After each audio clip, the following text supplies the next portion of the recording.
ध्यान दीजिएगा, chapter start करने जा रहे हैं area under the curve. Application of integration भी बोल सकते हैं, बहुत जगह बोला भी मैंने आपके सामने।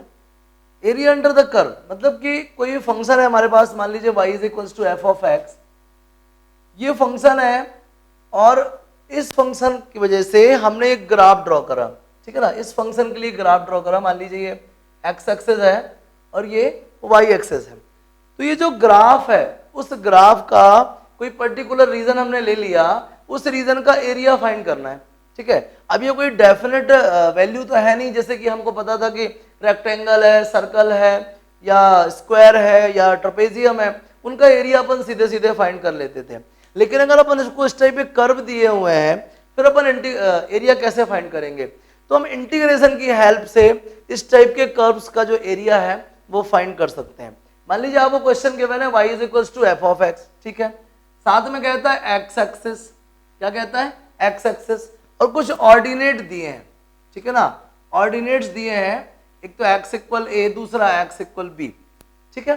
आपने पहले ग्राफ ड्रॉ कर लिया, मान लीजिए y equal to f x हो गया, ये a से लेके कहां तक? b तक, ये x इक्वल है और x इक्वल टू क्या? b। ये आपका वो कर्व का अंडर एरिया आ गया। इस एरिया की वैल्यू चाहिए, ठीक है ना। तो इस एरिया की वैल्यू क्या होगी? a is equals to integration of f x d x, कहां से कहां तक? a से लेके b तक। समझ रहे हैं बात को? अगर y is equals to f x कोई फंक्शन है हमारे पास और x एक्सेस है, ये x एक्सेस ले लिया, और a इक्वल टू b तक क्या है? a और b क्या है? इसके ऑर्डिनेट्स हो गए, ठीक है ना। x इक्वल टू a और x इक्वल टू b, तो इस कर्व का जो अंडर एरिया है वो कितना होगा? तो वो होगा a to b f of x dx, ठीक है ना।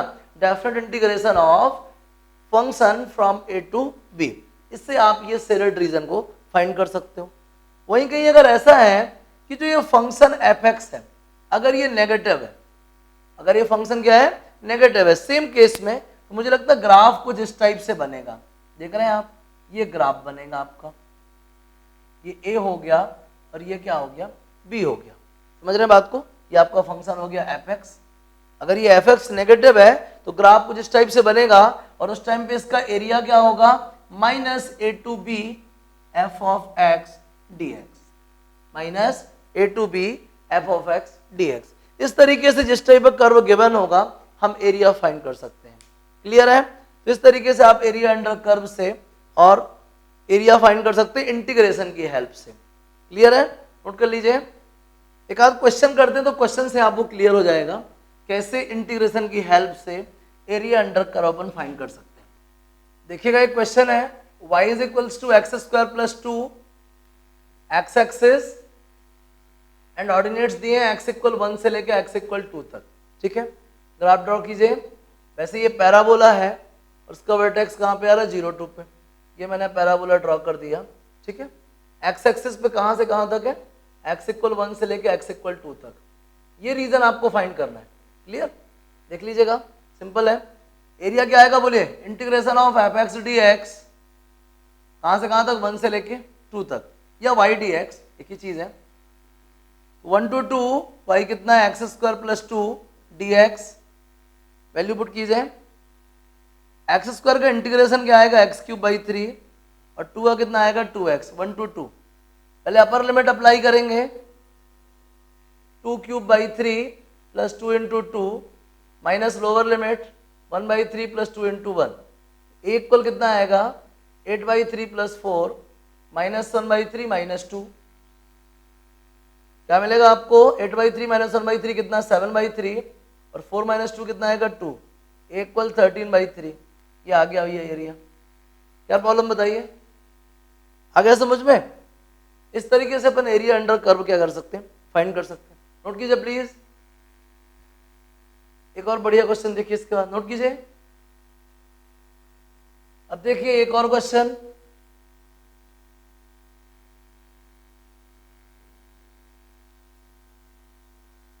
आपको दिया है y is equals to log of x base half, x axis और 1 से लेकर कहां तक? 2 तक। समझिएगा, सबसे पहले फंक्शन की बात करते हैं।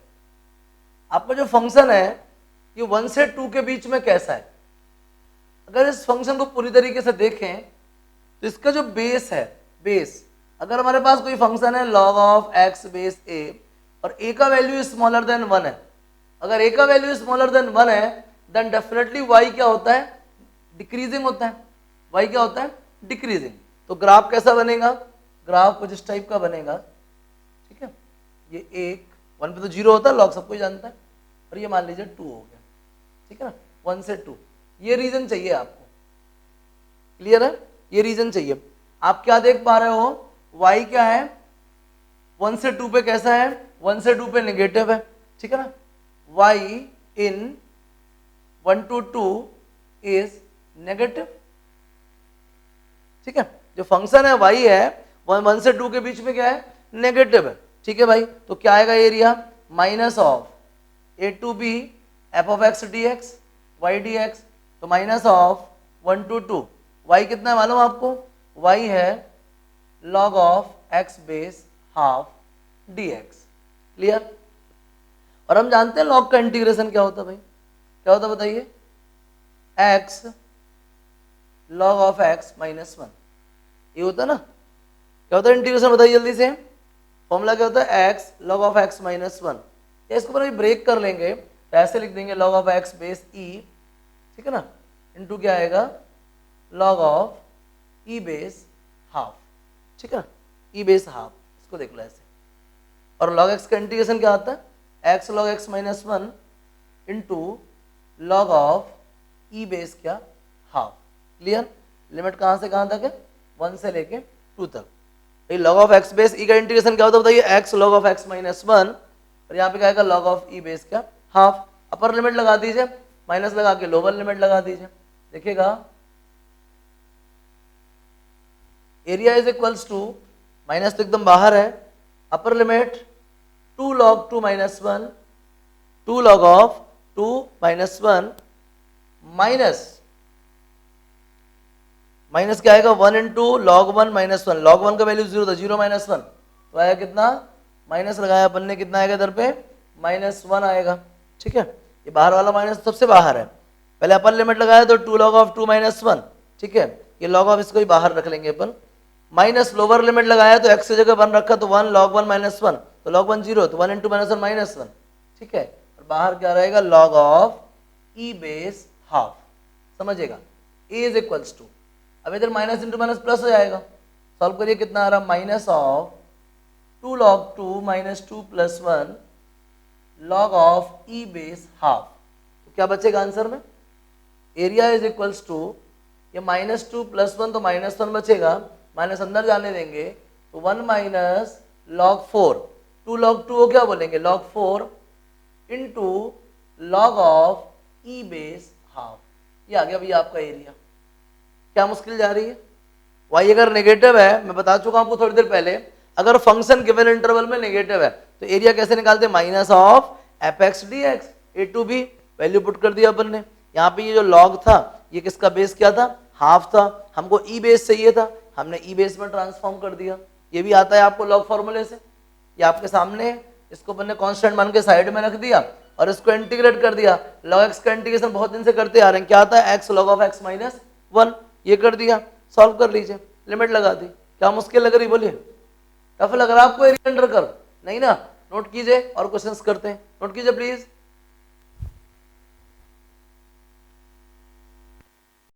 देखिए मान लीजिए हमारे पास कोई फंक्शन है एफ ऑफ एक्स, ये पॉजिटिव है, कहाँ पे, किसी इंटरवल में ए से लेके सी तक में, ठीक है ना, ए से सी में जो है ये क्या है, पॉजिटिव है, और इसकी वैल्यू नेगेटिव है, कब, सी से लेके बी तक में, ठीक है, कोई फंक्शन है वो पॉजिटिव है ए से लेके सी तक में और नेगेटिव है सी से बी तक, ठीक है ना, और सी भी कुछ इस तरीके से चूज किया गया है कि वो ए से बड़ा है और बी से क्या है, छोटा है, सी का सिलेक्शन भी इस तरीके से है कि वो ए और बी दोनों के बीच में लाई करता है। तो अगर हम बात करें कि फंक्शन जो है ए से बीच में इसका एरिया क्या होगा, ठीक है ना, तो क्या आएगा बताइए, ए से c f x d x positive था, माइनस, अब ये नेगेटिव है, कहाँ से कहाँ तक, सी से बी तक, तो माइनस लगा दिया क्या, सी से बी, ये आ गया भैया एरिया अंडर द रीजन, समझ में आ गया। Area under the curve from a to b where fx is positive in a to c and negative in c to b where c is lying between a and क्या b। अगर c a और b के बीच में लाई करता है उस situation में a से c के बीच में पॉजिटिव है तो ये अपने पॉजिटिव रखा और c से b तक नेगेटिव है तो अपने नेगेटिव रखा, ये आ गया। इससे आप एरिया फाइंड कर सकते हो। देखो ये क्वेश्चन देखते हैं, हमारे पास एक फंक्शन है f of x equals to x cube, x axis है और वैल्यूज क्या है, एफ से ऑर्डिनेट्स क्या दिए हैं, x equal -1 and x equal क्या +1, यही है, x equal -1 and x equal क्या +1। आप खुद ही देखिएगा अगर आप x इक्वल -1 से 0 तक जाते हो तो आप नेगेटिव रहोगे, ठीक है ना, और अगर आप 0 से +1 तक जाते हो तो आप क्या रहोगे, पॉजिटिव रहोगे, ठीक है ना। ये कहाँ तक है, 0 से 1 तक है और ये कहाँ तक है, -1 से 0 तक है। समझ रहे हैं बात को। अब देखिएगा कैसे एरिया फाइंड करोगे आप। Area is equals to integration of x cube, कहाँ से कहाँ तक, -1 से +1 के बीच में 0 आएगा, -1 से 0 तक कैसा रहेगा, ये नेगेटिव रहेगा, कैसा रहेगा नेगेटिव, प्लस 0 से 1 एक्स क्यूब डी एक्स कैसा रहेगा, पॉजिटिव रहेगा। सॉल्व कीजिए, एक्स क्यूब का इंटीग्रेशन कितना आएगा, एक्स टू द पावर 4/4 -1 से 0 plus x to the power 4/4 0 से 1। समझिएगा 1/4 बाहर है, upper limit minus lower limit, क्यों, 0 की पावर 4 कितना आएगा 0 और -1 की पावर 4 कितना आएगा 1 प्लस 1/4 बाहर है, अपर लिमिट माइनस क्या लोअर लिमिट, तो -1/4 इंटू -1 प्लस 1/4 इंटू कितना 1, तो ये भी 1/4 और ये भी 1/4, टोटल कितना जाएगा 1/2। समझ रहे ना। तो अगर सिंपल फंक्शन है, एक्स एक्सेस है और ऑर्डिनेट्स दिए हैं तो अपन एरिया फाइंड कर लोगे a to b fx dx। अगर नेगेटिव फंक्शन है तो माइनस कर लेंगे। अगर वो इस टाइप से है कि किसी पार्ट में पॉजिटिव और किसी पार्ट में नेगेटिव है तो जिस पार्ट में पॉजिटिव है वहाँ पॉजिटिव, जिस रीजन में नेगेटिव है वहाँ पे नेगेटिव, टोटल मिला के आपको एरिया मिल जाएगा। क्या मुश्किल लग रही बताइए, क्या समझ नहीं आ रहा है, बन जाएगा, नोट करिए जल्दी से इसको। इस टाइप के क्वेश्चन भी आपसे बन जाएंगे, नोट कीजिए जल्दी से।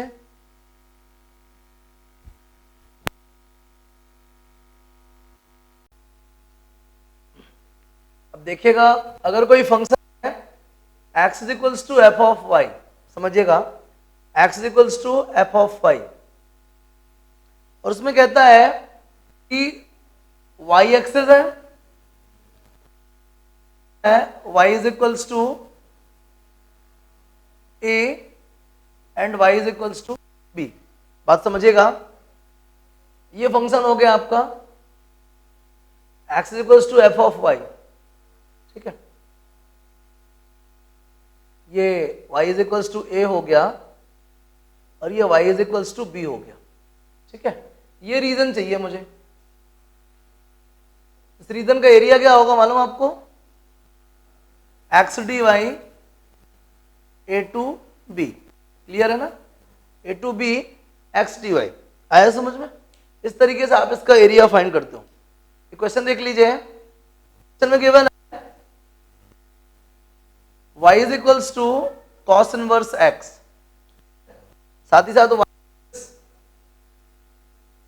और क्या y is equals to π/2 and y is equals to pi. तो अगर y equal to cos inverse x है तो x इज इक्वल्स टू क्या आएगा, कॉस y आएगा।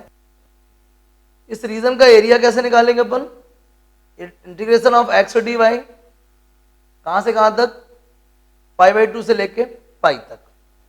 सोचने वाली बात है, जिस टाइम पे मैं x की वैल्यू पुट कर रहा हूं तब मैंने क्या देखा कि x तो cos y है और π/2 से पाई तक cos y कैसा रहता है, नेगेटिव की पॉजिटिव, π/2 से पाई तक cos y नेगेटिव रहता है। ये लगा दिया मैंने बाहर माइनस cos y dy π/2 से पाई तक। हम सब जानते हैं cos y का इंटीग्रेशन क्या होगा, sin y, माइनस पहले से बाहर है, sin y π/2 से कहां तक, पाई तक। लिमिट पुट कर दीजिए, अपर लिमिट माइनस लोअर लिमिट। हम सब जानते हैं साइन पाई का वैल्यू 0 होता है, और पाई बाई 2 को 1 माइनस अंदर जाएगा तो ये 1 कर देगा। ये आ गया भैया एरिया। क्या प्रॉब्लम है, समझ आ रहा है नहीं आ रहा बोलिए। तो करिए x is the function of y then area will be x to dy और आपके पास गिवन है। और ये चीज भी क्लियर हो गई, अगर फंक्शन पॉजिटिव है तब तो ठीक है, ये x dy ठीक है, अगर फंक्शन नेगेटिव है तो बाहर माइनस लगा देंगे। क्लियर है ना, दोनों चीजें समझ आ गई। चलिए नोट कर लीजिए इसको भी, एक दो क्वेश्चन और करते हैं, बढ़िया बढ़िया छाप लीजिए प्लीज। क्वेश्चन को देख के आपको समझना है पूछना क्या चाहता है, बस और कुछ नहीं। तो चाहे वाई डी एक्स से करें या एक्स वाई से करें, डिपेंड करता है गिवन क्या है हमको, ठीक है ना। जिस टाइप से फंक्शन गिवन होगा वैसे ही अपन क्वेश्चन को मैनेज कर लेंगे। एक और बढ़िया क्वेश्चन देखते हैं। Find the area bounded by the parabola x square equal, clear, y axis याद रखिएगा, वाई एक्सिस डाल और साथ में क्या बोल रहा है, line y is equals to 1। सबसे पहले फोकस करिए पैराबोला पे, एक्स स्क्वायर इक्वल वाई, मतलब इस पैराबोला की बात कर रहा है, y एक्सिस की बात कर रहा है और y इक्वल 1 की बात कर रहा है। ये y इक्वल 1 समझ आ रहा है कि नहीं आ रहा। ये कर्व हो गया, y एक्सिस हो गई, y एक्सिस स्पेशली बोला है y एक्सिस और y इक्वल 1, ये ले लीजिए भैया। ये रीजन है जो हमको चाहिए, समझ आ रहा है बराबर से। देखिएगा यहां पे y का वैल्यू 0, यहां पे y का वैल्यू क्या है 1, 0 1, तो क्या आएगा एरिया मालूम आपको, एरिया आएगा इंटीग्रल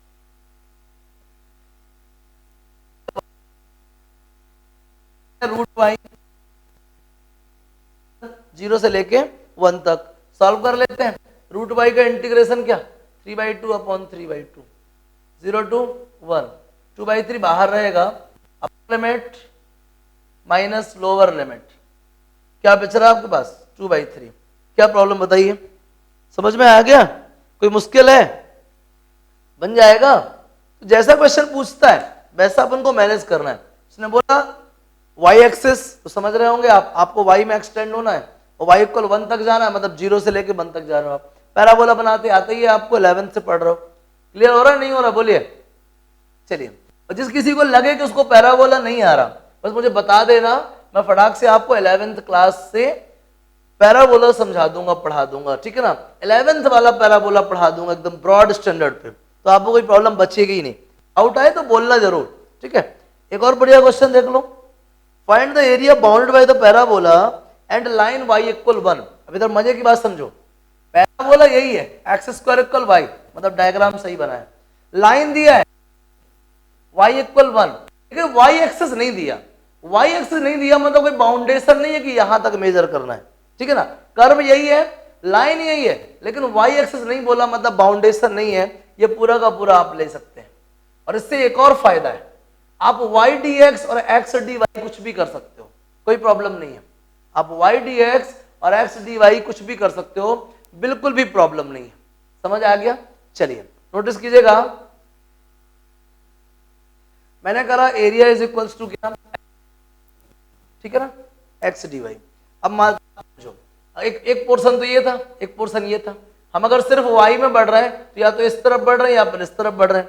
अगर हम x में बढ़ रहे हैं तो इस एंड से इस एंड तक बढ़ेंगे, अगर x में बढ़ रहे हैं तो इस एंड से इस एंड तक बढ़ेंगे। बात को समझिएगा।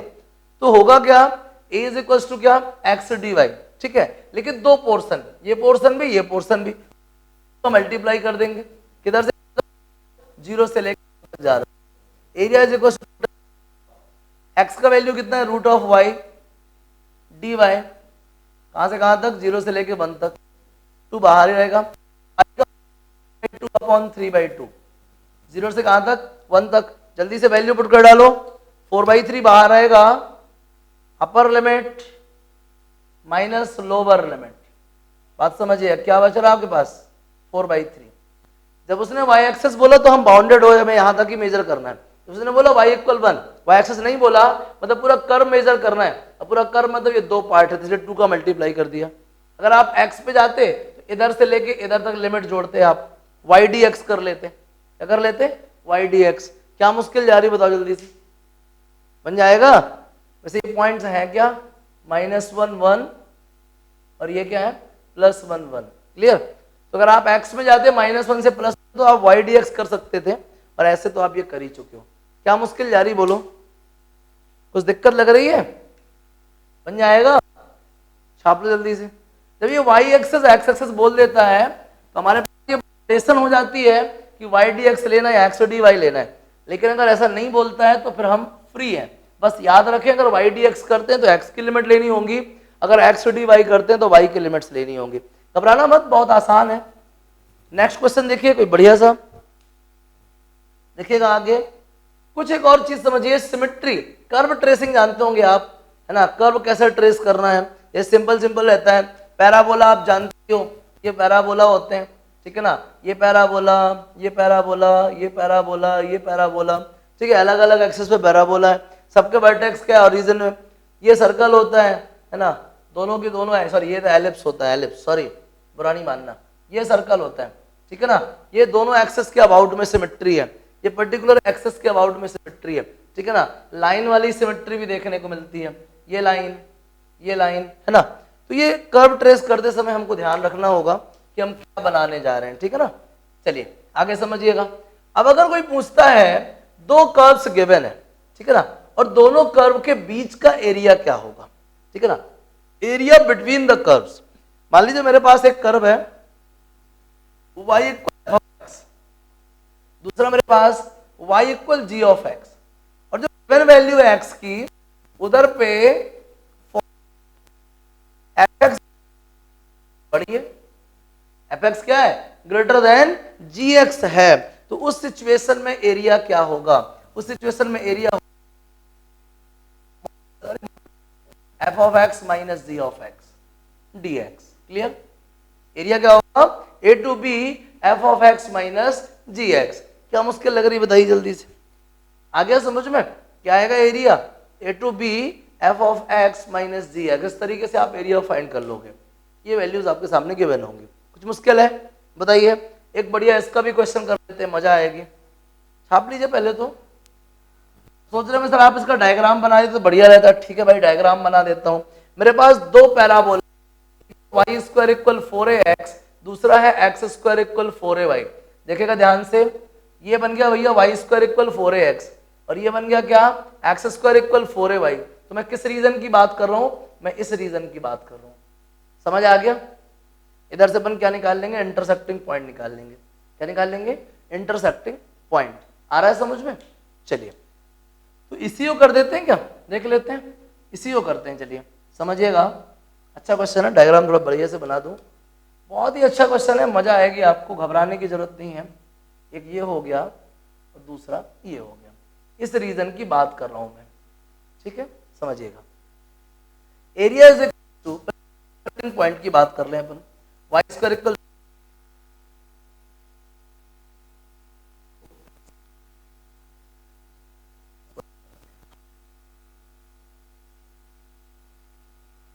तो y ट्रांसपोज कर लीजिए और y कॉमन ले लीजिए, y cube minus 64a cube equals to 0, तो 0 आ गया, दूसरा कितना आ गया, 4a आ गया। एक तो 0 आ गया, दूसरा कितना आ गया, 4a आ गया। y की वैल्यूज फाइंड कर ली आपने, कोई बात नहीं, अगर आपने y की वैल्यूज फाइंड करी हैं तो एरिया क्या आएगा मालूम आपको, x1 minus x2 dy।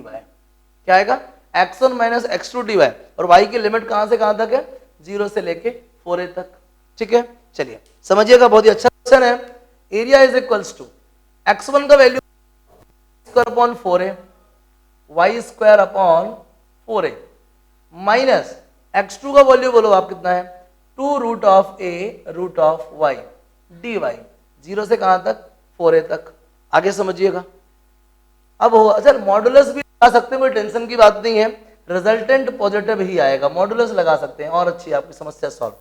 y square upon 4a, 1 upon 4a constant है, y स्क्वायर का इंटीग्रेशन आएगा y cube by 3 minus 2 root a constant है, और स्क्वायर रूट ऑफ a का इंटीग्रेशन आएगा 2 by 3 y to the power 3 by 2, 2 by 3 y to the power क्या, 3 by 2, और इस सब की लिमिट क्या है, 0 से लेके 4a तक।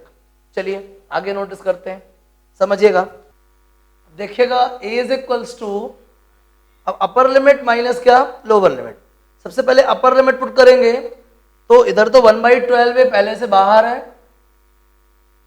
y की जगह पे कितना रखेंगे 4a, तो कितना आएगा 64a³ माइनस इधर पे कितना बाहर है 4/3, 4 ऑलरेडी बाहर है। इधर मैं y की जगह पे 4a रखूंगा तो कितना मिलेगा मालूम आपको 8a√a। ठीक है, क्या मिलेगा 8a√a। अगर मैं y की जगह 4a रखूंगा इधर पे कितना मिलेगा मुझे 8a√a। आगे समझिएगा a is equals to 4 3 12, 16 4 square 16/3a² minus 8 4 32/3 √a a बन जाएगा तो a²। a is equals to कितना आएगा 16/3a²। ये आ गया एरिया। क्या प्रॉब्लम बताइए, क्या समझ नहीं आया? अपर लिमिट का लोअर लिमिट तो 0 है, कुछ भी रखो 0 ही आने वाला है। क्या प्रॉब्लम है, समझ आ गया? कुछ मुश्किल लग रही है?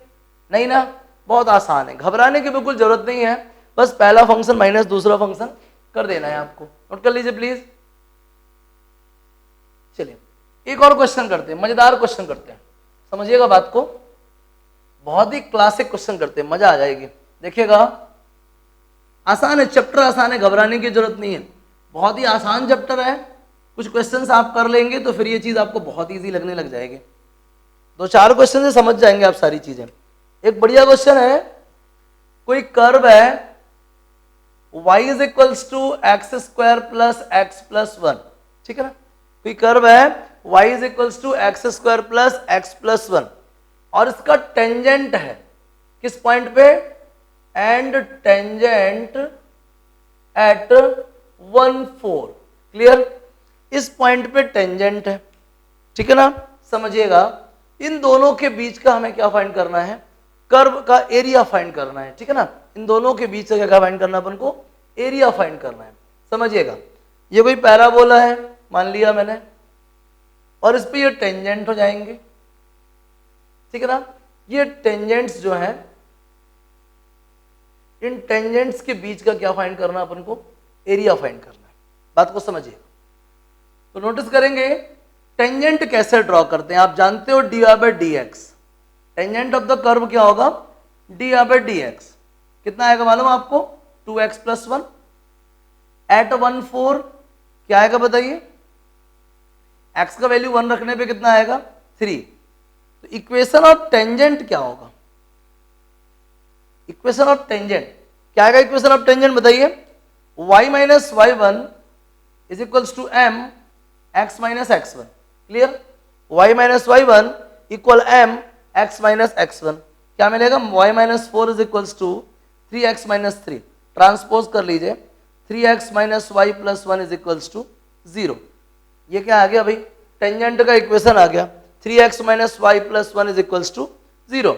या यूं कहते हैं कि y इज इक्वल्स टू क्या आ गया 3x + 1। y इक्वल क्या आ गया 3x + 1। समझ में आ गया। अब दो कर्व आ गए आपके पास। एरिया का फॉर्मूला मैंने क्या बताया आपको, modulus of y1 - y2 dx, y1 - y2 dx। कहां से कहां तक की बात हो रही है, ये बहुत सोचने वाली बात है। मतलब हमें क्या चाहिए, इंटरसेक्टिंग पॉइंट चाहिए।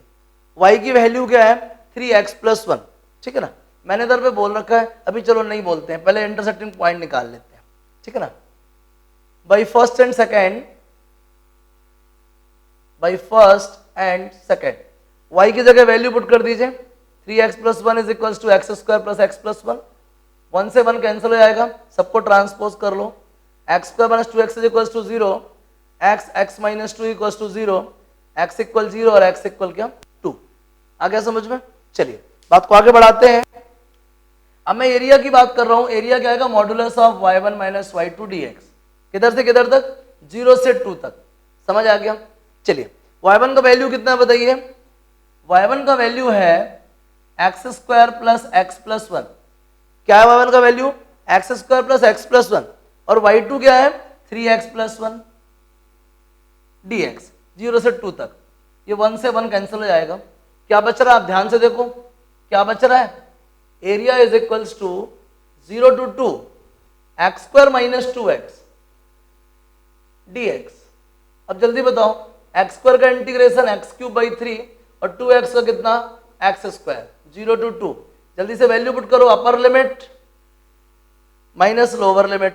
समझ आ रहा है नहीं आ रहा है? Upper limit minus lower limit, क्या बचेगा माइनस 4/3। माइनस 4/3 मतलब कितना 4/3, क्योंकि मॉडुलस रहता है एरिया में, क्या रहता है मॉडुलस, है ना। क्योंकि भाई ऐसा तुरंत डिसाइड नहीं कर पाते कौन बड़ा कौन छोटा, तो ज्यादा अच्छा रहता आप मॉडुलस लगा दो। अब किसी क्वांटिटी किसी भी रीजन का एरिया नेगेटिव तो नहीं हो सकता ना, तो ए का वैल्यू कितना आ गया 4/3 आ गया। क्या मुश्किल लग रही थी बताओ? क्वेश्चन में क्या पूछा था, area of the region between the curve and it's tangent at 1/4, ठीक है ना। तो 1/4 से मैंने इसका टेंजेंट ड्रॉ कर दिया और उसकी वैल्यू फाइंड कर ली। क्या मुश्किल लग रहा है आपको बताओ? क्या समझ नहीं आया जल्दी बोल लो। फाइंड कर लिया आपने एरिया, इजी है ना, बहुत बहुत आसान है। इस तरीके से आप क्या कर लोगे, कर्व भी स्केच कर दोगे, कर्व भी ड्रॉ कर लोगे, प्रॉब्लम भी सॉल्व कर लोगे और एरिया भी फाइंड कर लोगे। समझ आ गया? तो अब मुझे लगता है एरिया अंडर द कर्व में कोई वैरायटी नहीं बची है। मैंने आपको सीट भेज रखी है और ये क्लास लेने के बाद सीट का हर एक प्रॉब्लम सॉल्व करिए। जो भी डाउट है मुझे कॉल मैसेज करिए। क्लियर है ना? नोट कीजिए प्लीज।